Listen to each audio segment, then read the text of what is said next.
कीदृशो यमलोकस्य पंथा भवति दुःखदः तत्र यान्ति यथा पापस्तम्ने कथय केशव।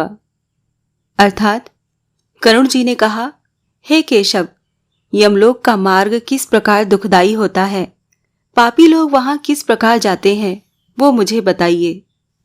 श्री भगवान बोले, हे गरुड़, महान दुख प्रदान करने वाले यम मार्ग के विषय में मैं तुमसे कहता हूं। मेरा भक्त होने पर भी तुम उसे सुनकर कांप उठोगे। यम मार्ग में वृक्ष की छाया नहीं है जहां प्राणी विश्राम कर सके। उस यम मार्ग में अन्न आदि भी नहीं है जिनसे कि वो अपने प्राणों की रक्षा कर सके। हे खग, वहां कहीं जल भी नहीं दिखता जिसे अत्यंत तृषातुर वो जीव पी सके। वहां प्रलय काल की भांति 12 सूरज तपते रहते हैं। उस मार्ग में जाता हुआ पापी कभी बर्फीली हवा से पीड़ित होता है तथा कभी कांटे चुभते हैं और कभी महाविषधर सर्पों के द्वारा डसा जाता है। वो पापी कहीं सिंहों, व्याघ्रों और भयंकर कुत्तों द्वारा खाया जाता है, कहीं बिच्छुओं द्वारा डसा जाता है और कहीं उसे आग से जलाया जाता है। तब कहीं अति भयंकर महान असपत्रवन नामक नरक में वो पहुंचता है, जो 2000 योजन विस्तार वाला कहा गया है।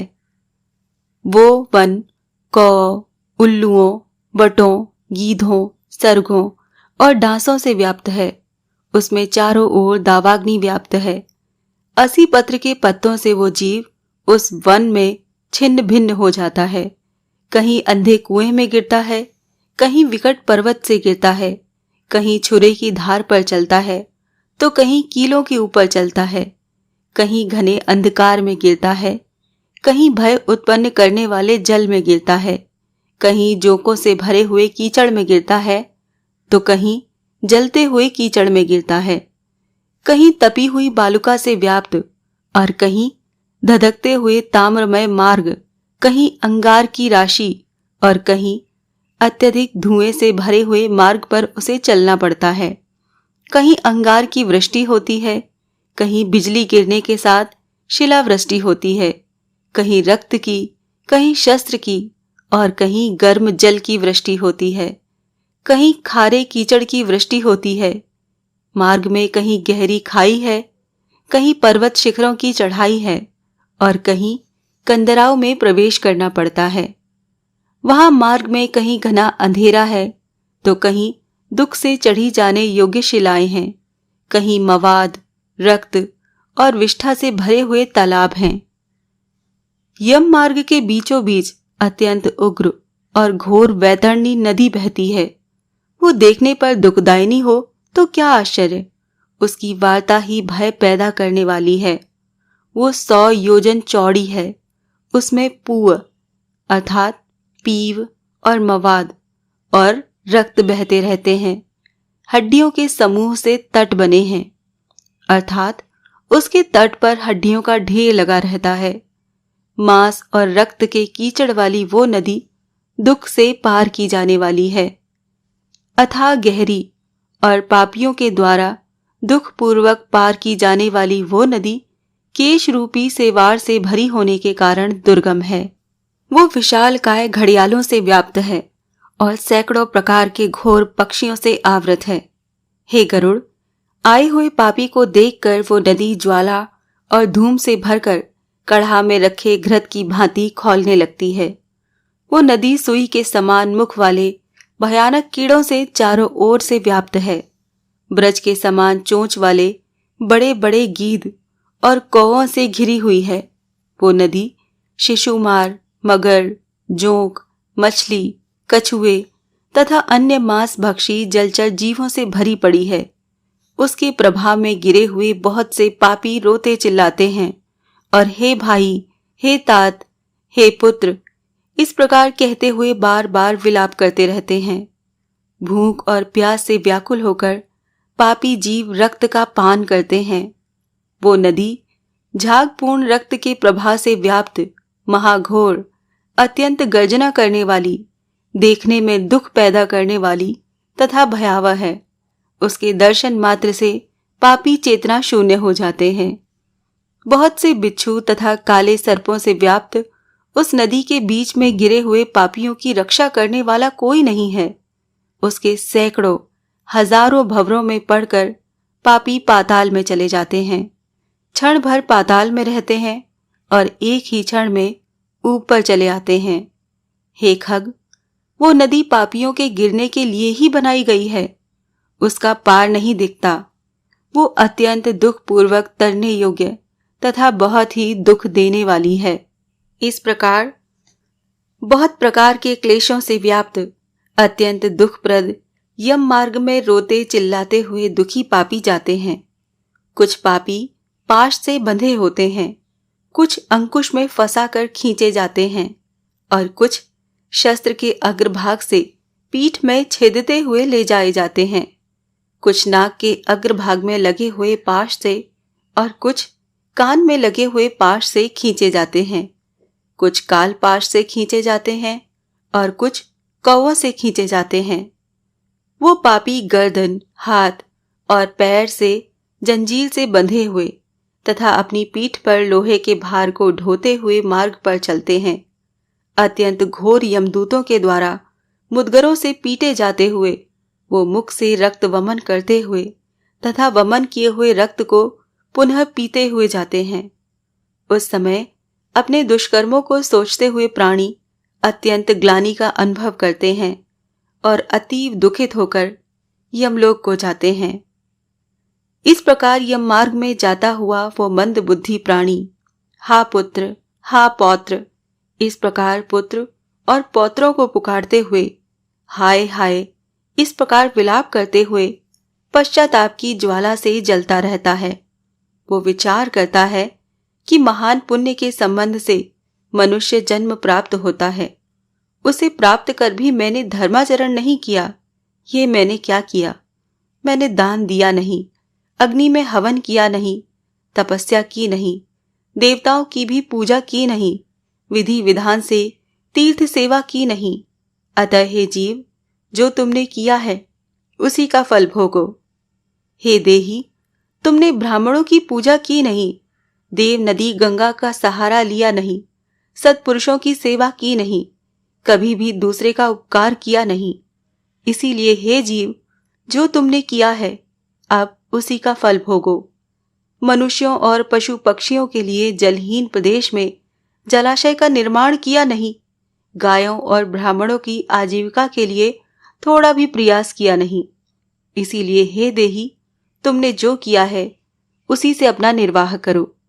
तुमने नित्य दान किया नहीं, गायों के दैनिक भरण पोषण की व्यवस्था की नहीं, वेदों और शास्त्रों के वचनों को प्रमाण माना नहीं, पुराणों को सुना नहीं, विद्वानों की पूजा की नहीं। इसीलिए हे देही, जो तुमने किया है उन्हीं दुष्कर्मों के फल को अब भोगो।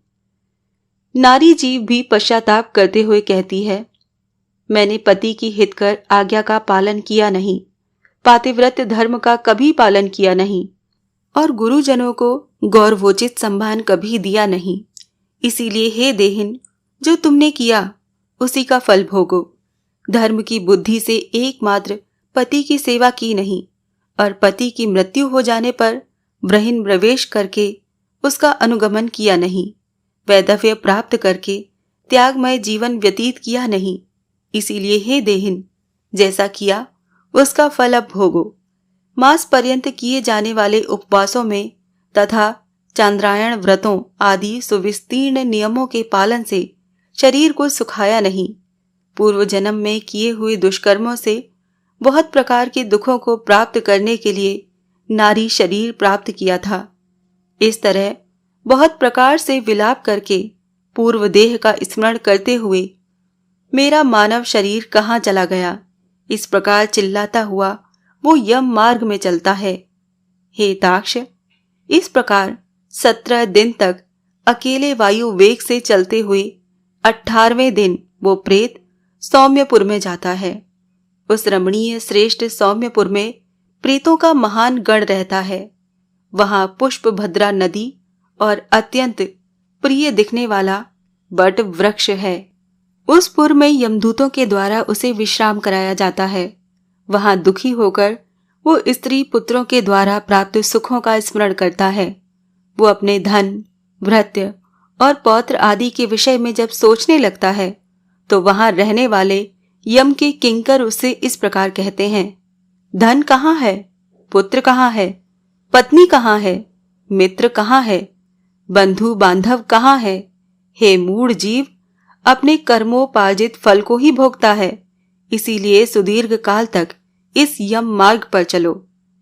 हे परलोक के राही, तू ये जानता है कि राहगीरों का बल और संबल पाथेय ही होता है, जिसके लिए तूने प्रयास तो किया नहीं। तू ये भी जानता था कि तुम्हें निश्चित ही उस मार्ग पर चलना है और उस रास्ते पर कोई भी लेन देन हो नहीं सकता। ये मार्ग तो बालकों को भी विदित रहता है। हे मनुष्य, क्या तुमने इसे सुना नहीं था? क्या तुमने ब्राह्मणों के मुख से पुराणों के वचन सुने नहीं थे? इस प्रकार कहकर मुद्गरों से पीटा जाता हुआ वो जीव गिरते पड़ते दौड़ते हुए बलपूर्वक पाशों से खींचा जाता है। यहाँ स्नेह अथवा कृपा के कारण पुत्र पौत्रों द्वारा दिए हुए मासिक पिंड को खाता है और उसके बाद वो जीव सौर्यपुर को प्रस्थान करता है। उस सौर्यपुर में काल के रूप को धारण करने वाला जंगम नामक राजा रहता है। उसे देखकर वो जीव भयभीत होकर विश्राम करना चाहता है। उस पुर में गया हुआ वो जीव अपने स्वजनों के द्वारा दिए हुए त्रैपाक्षिक अन्न जल को खाकर उस पुर को पार करता है। उसके बाद शीघ्रता पूर्वक वो प्रेत नगेंद्र भवन की ओर जाता है और वहां भयंकर वनों को देखकर दुखी होकर रोता है।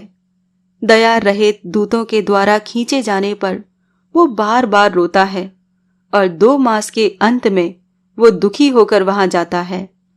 बांधवों द्वारा दिए गए पिंड, जल, वस्त्र का उपभोग करके यम किंकरों के द्वारा पाश से बार बार खींचकर पुनः आगे ले जाया जाता है।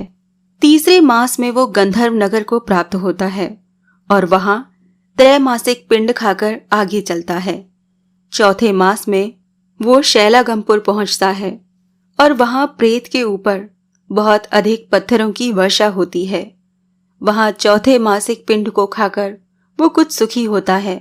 उसके बाद 5वें महीने में वो प्रेत क्रौचपुर पहुंचता है। क्रौचपुर में स्थित वो प्रेत वहां बांधवों द्वारा हाथ से दिए गए 5वें मासिक पिंड को खाकर आगे क्रूरपुर की ओर चलता है। 5.5 मास के बाद बांधवों द्वारा प्रदत्त 59 मासिक पिंड और घटदान से तृप्त होकर वो वहां आधे मुहूर्त तक विश्राम करके यमदूतों के द्वारा डराए जाने पर दुख से कांपता हुआ उस पुर को छोड़कर चित्र भवन नामक पुर को जाता है, जहां यम का छोटा भाई विचित्र नाम वाला राजा राज्य करता है। उस विशाल शरीर वाले राजा को देखकर जब वो जीव डर से भागता है, तब सामने आकर कैवर्त अर्थात धीवर उससे ये कहते हैं, हम इस महावैतरणी नदी को पार करने वालों के लिए नाव लेकर आए हैं। यदि तुम्हारा इस प्रकार का पुण्य हो तो इसमें बैठ सकते हो। तत्वदर्शी मुनियों ने दान को ही वितरण कहा है। ये वैतरणी नदी वितरण के द्वारा ही पार की जा सकती है, इसीलिए इसको वैतरणी कहा जाता है। यदि तुमने वैतरणी गौ का दान किया हो तो नौका तुम्हारे पास आएगी, अन्यथा नहीं। उनके ऐसे वचन सुनकर प्रेत हा देव ऐसा कहता है। उस प्रेत को देखकर वो नदी खौलने लगती है और उसे देखकर प्रेत अत्यंत विलाप करने लगता है, जिसने अपने जीवन में कभी दान दिया ही नहीं है। ऐसा पापात्मा उसी वैतरणी में डूबता है। तब आकाश मार्ग से चलने वाले दूत उसके मुख में कांटा लगाकर बंसी से मछली की भांति उसे खींचते हुए पार ले जाते हैं। वहां षण्मासिक पिंड खाकर वो अत्यंत भूख से पीड़ित होकर विलाप करता हुआ आगे के रास्ते पर चलता है।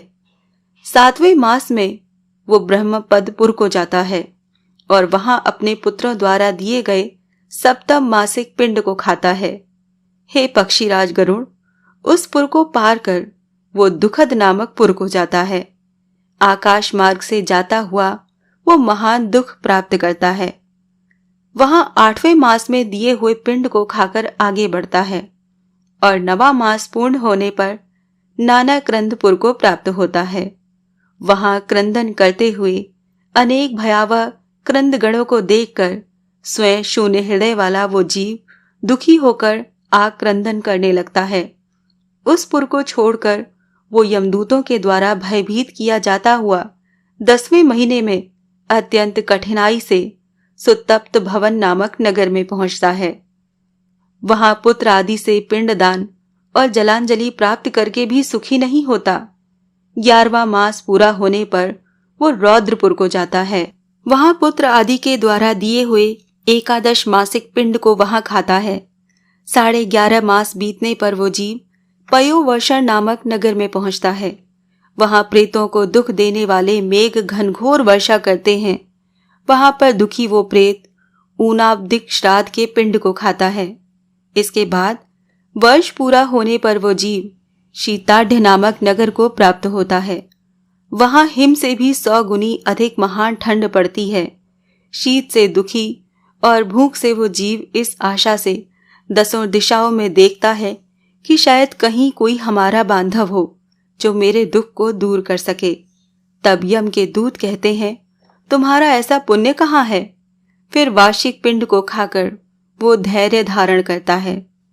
उसके बाद वर्ष के अंत में यमपुर के निकट पहुंचने पर वो प्रेत बहुभीतपुर में जाकर हाथ भर माप के अपने शरीर को छोड़ देता है।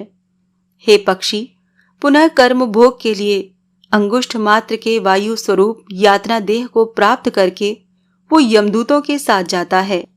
हे कश्यपात्मज, जिन्होंने मरणकालिक दान नहीं दिए हैं, वो यमदूतों के द्वारा दृढ़ बंधनों से बंधे हुए अत्यंत कष्ट से यमपुर को जाते हैं। हे आकाशगामी, धर्मराज में 4 द्वार हैं, जिनमें से दक्षिण द्वार के मार्ग का तुमने वर्णन कर दिया।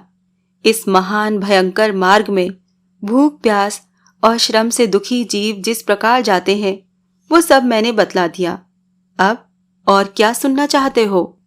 इस प्रकार गरुड़ पुराण के अंतर्गत सारोद्धार में यम मार्ग निरूपण नामक दूसरा अध्याय पूरा हुआ।